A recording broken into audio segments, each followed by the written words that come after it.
Bonjour, bonsoir, petite interview pour la chaîne de Policiers et Fiers. C'est parti. Donc me présenter. Pour la vidéo, on m'appellera Nono, ce sera suffisant. J'ai bientôt 22 ans et je suis en gendarmerie depuis mes 18 ans en fait. Voilà, je suis originaire de la région centre et actuellement je bosse en Normandie justement depuis bientôt 4 ans. Mon parcours avant d'être GAV, rien de particulier. Collège, brevet, au lycée, je suis allé faire un CAP agent de sécurité et à la fin de mon CAP, un peu avant la fin de mon CAP, je me suis dit je vais passer les concours GA parce que en parallèle, je cherchais des patrons pour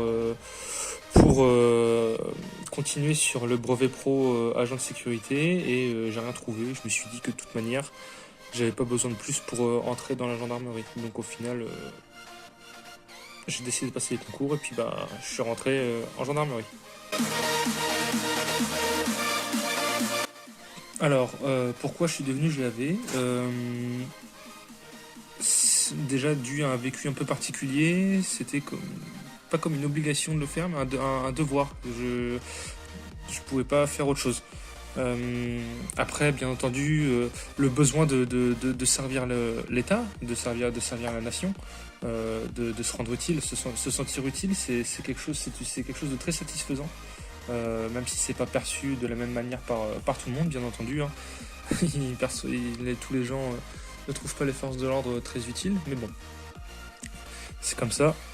Ouais, pas avoir de quotidien, vraiment c'est ça, pas avoir de quotidien, pas pouvoir se dire, bon, ok, je me lève à 8h, après je vais au bureau, et puis je rentre à 17h, non, vraiment avoir de l'adrénaline, se dire que ça sera jamais la même chose tous les jours, vraiment. Et je pense qu'il y a que en étant dans l'arme, en fait, que ce soit police, armée ou la gendarmerie, il y a que dans ces métiers-là où on peut ressentir ce genre de choses, en fait, se sentir utile. Peut-être aussi pompier, oui, pompier aussi. On n'oublie pas nos amis les pompiers. D'ailleurs, gros bisous à eux. La rigueur, bien entendu, pour faire GA, parce qu'il n'y a pas comme tous les métiers qu'on retrouve une rigueur, cette certaine rigueur qu'on a quand on est militaire. Ça en fait partie. Après, peut-être la cohésion, se dire qu'on a vraiment des gens sur qui on peut compter, avec qui on peut passer des bons moments, ce genre de choses. La cohésion, c'est quelque chose d'important. Et encore une fois, il n'y a que dans les métiers que j'ai cités juste avant qu'on peut les retrouver, je pense.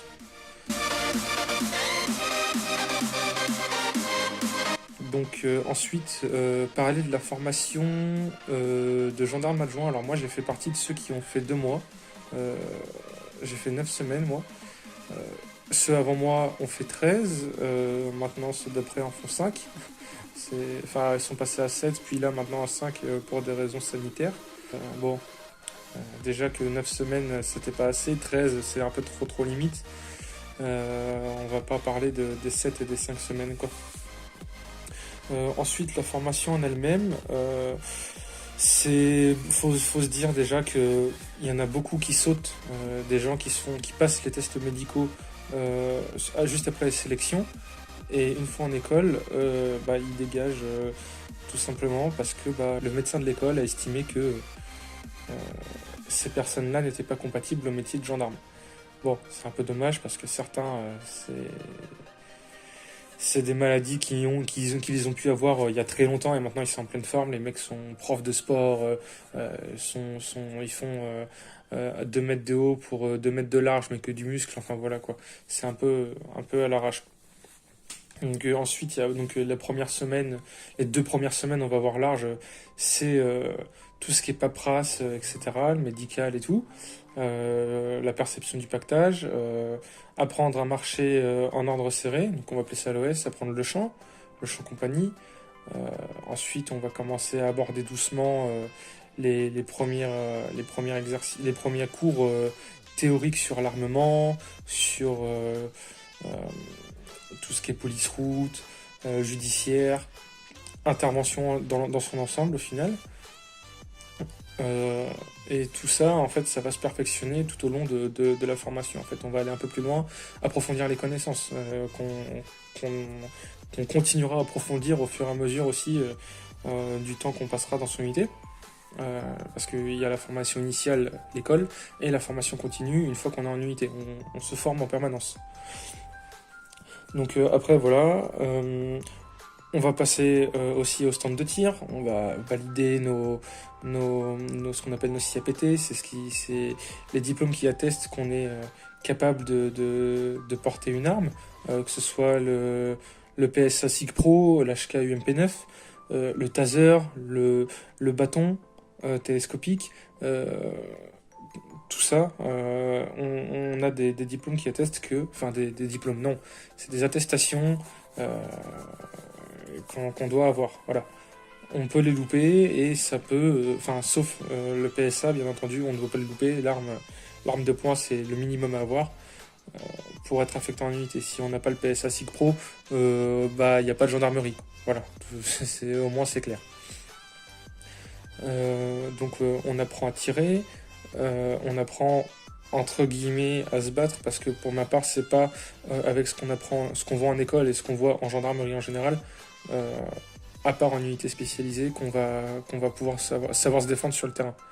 Clairement, c'est si les gens peuvent avoir déjà des compétences dans un sport de combat avant d'être gendarme, c'est un gros plus et même pour les camarades avec qui ils seront en patrouille plus tard.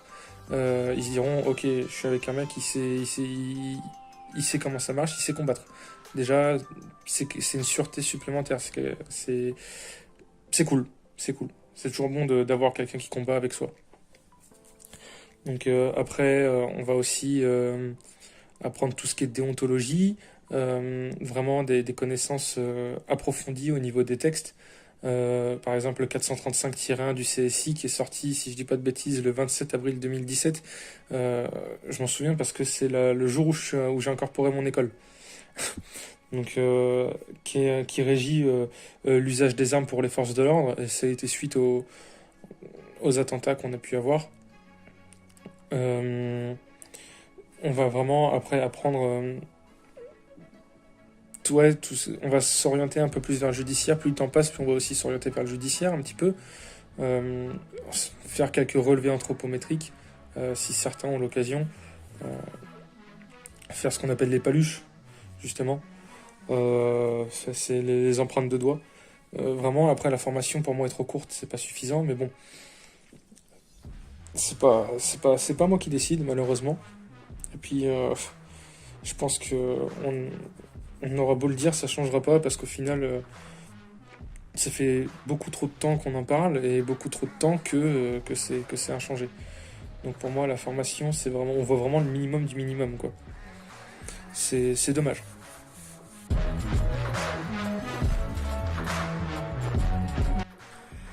Donc le métier de GAV en psyg, bon, ça va principalement se consacrer à ménage. Donc quand je dis ménage, c'est entretien des locaux, entretien des véhicules, entretien de l'armement, du sport, de l'instruction, toujours s'entraîner pour toujours être opérationnel, et des patrouilles. De temps en temps des domiciliaires, ça dépendra d'où on se situe. Certains psys vont faire des domiciliaires tous les 2-3 jours, d'autres tous les mois, d'autres un peu plus, un peu moins, ça peut varier. Petite précision, une domiciliaire, c'est aller chercher quelqu'un chez lui à 6h du matin ou plus tard. Mais voilà, c'est aller le chercher parce que la justice veut l'avoir entre les mains, quoi. Donc voilà, ça va être principalement du sport, du ménage, de la patrouille, de la domiciliaire, parfois des transfèrements, donc présenter des gens devant le juge, en gros. On va les emmener au tribunal et puis ils vont se faire juger. Voilà, ça va être principalement ça, apporter notre soutien aux unités qu'on a besoin. Voilà, ni plus ni moins en fait. C'est le métier de psy, c'est apporter notre soutien aux unités qui ont besoin de nous.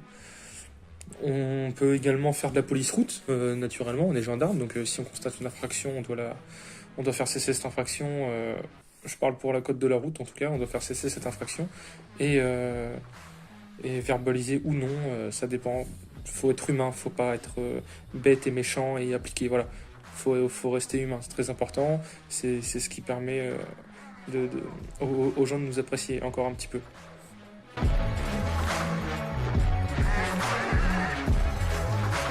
Euh, Est-ce que j'ai déjà eu des interventions qui m'ont marqué? Ouais, il y en a quelques-unes. Il y en a quelques-unes. Le premier cadavre, bien entendu, c'est normal, qui était un peu rock'n'roll, assez dégueulasse. Ça faisait 2 3 semaines qu'il était là. Et du coup, forcément, l'odeur était présente. En plus, on a dû le retirer, la peau s'est décollée et tout. Ah, ouais, c'était un sacré foutoir quand même. Enfin, un foutoir, on peut pas parler de foutoir pour quelqu'un qui est décédé. Mais ouais, c'était un peu rock'n'roll. Après, il y en a eu une autre aussi qui était un peu.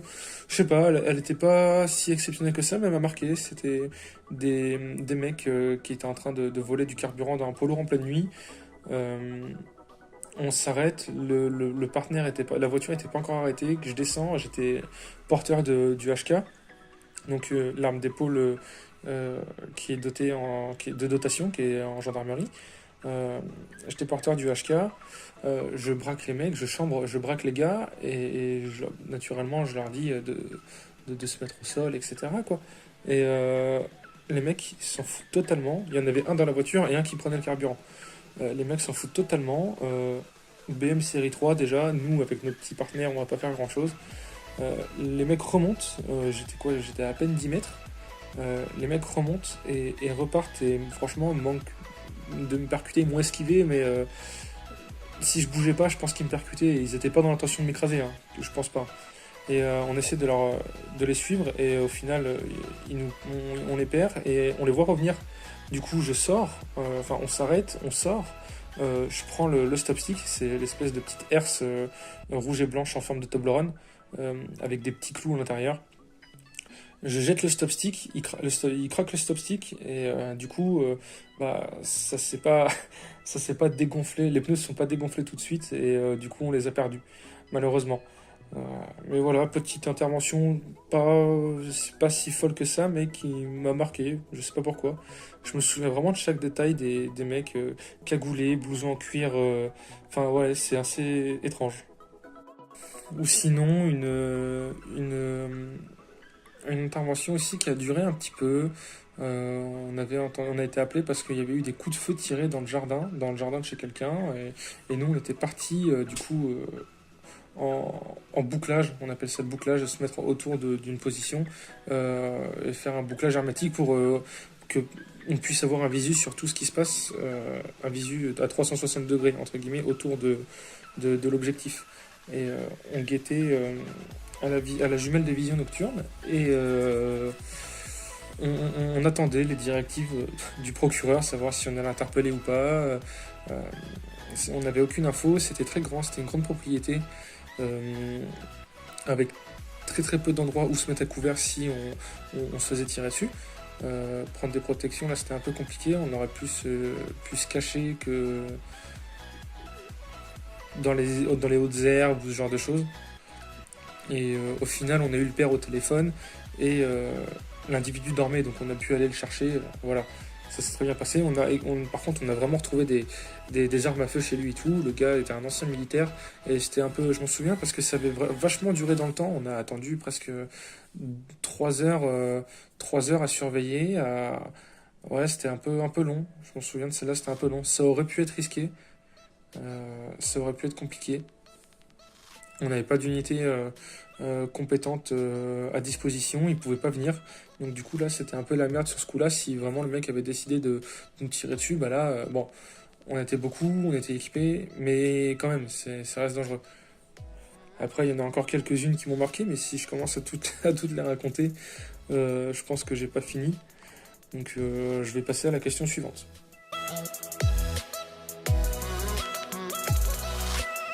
Est-ce que je veux passer le concours sous-officier? Bien entendu. Bon, alors, c'est un échec après 2 tentatives.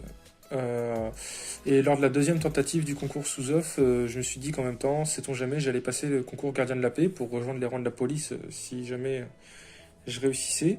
Et bah, du coup, je suis en attente de la convocation pour l'oral parce que j'ai vu que le sport s'était passé. J'ai vu ça aujourd'hui, le jour où je me filme.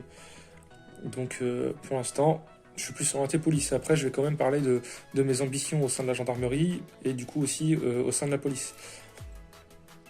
Donc, au sein de la gendarmerie, j'aurais bien aimé partir en mobile, si j'étais sous œuvre, partir en mobile euh, et faire quelques années en fonction aussi de la vie de famille euh, et accessoirement après partir en PSPG pour préparer des tests pour les antennes GIGN. Ça aurait été quelque chose que j'aurais bien voulu faire. Mais bon, malheureusement, opération des genoux qui dit du coup je peux pas dépasser le PSPG. Après, bon, en gendarmerie, en gendarmerie comme partout, au final, il y a toujours moyen de négocier. En tout cas, c'est ce que je pense. Et au final, du coup, si pas d'antenne GI, PSPG, et après partir dans un PSIG où il y a pas mal d'activités, et puis finir ma carrière dans un PSIG. Pas forcément celui dans lequel j'irai à l'issue du PSPG, mais tant que c'est un PSIG, moi ça me convient. Et du coup, j'aurais également profité du PSPG pour passer diverses qualifications comme négociateur. C'est quelque chose qui m'intéresse beaucoup. Et la qualification concernant l'explosif, alors c'est Reconedex, si je dis pas de bêtises. Euh, c'est quelque chose qui aurait vachement qui me plaît, qui m'intéresse aussi. Euh, donc voilà, j'aurais profité du PSPG pour passer ce qualif-là, parce que c'est toujours utile après dans sur le terrain, quoi.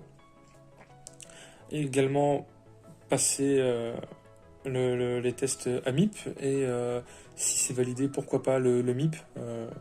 Je sais pas trop encore, mais ça aurait pu être quelque chose d'intéressant également. Donc concernant la police, bon, j'aimerais si possible éviter d'atterrir en Île-de-France en sortie d'école déjà, ça serait bien.